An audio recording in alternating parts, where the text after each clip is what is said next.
আমি তার বিচারক না, তবে যিনি বিচারক ঘটনাচক্রে তিনি বহরমপুরের ছেলে বলে শুনেছি, আর বহরমপুরের কোর্টেও তাকে প্র্যাকটিস করেছে নাকি শুনেছি। বিচারক ঠিক করবে যে এটা বিরলতম অপরাধ কিনা,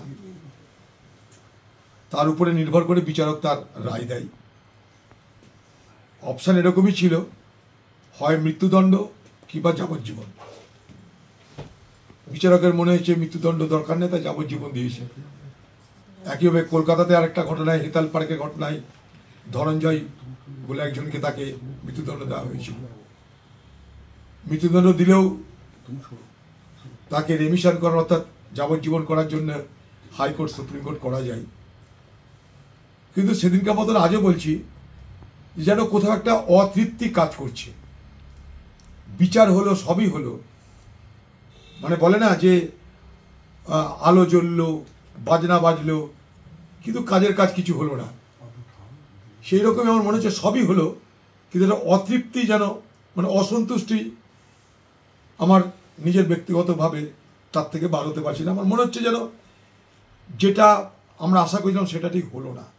আমি কোনো বিচারককে তো দোষ দিতে পারি না, দিচ্ছিও না, কিন্তু তদন্ত বলুন, তদন্তের গভীরতা বলুন, সব মিলিয়ে সর্বত্র যেন এক অপেশাদারিত্বের ছাপ, অদক্ষতার ছাপ, এবং তারই পরিণামে এই ধরনের বিচারের নিষ্পত্তি হলো বলে আমি মনে করি।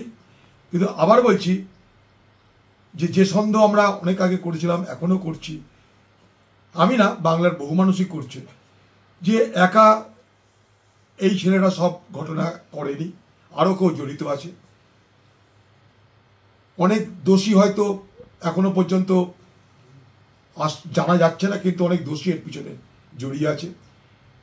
মনে হচ্ছে যেন এটা একটা অর্ধ সেদ্ধ অর্ধপক্ক একটা ব্যাপার হলো, মানে হাফ বেকড হাফ ফ্রাইড একটা জাজমেন্ট হলো।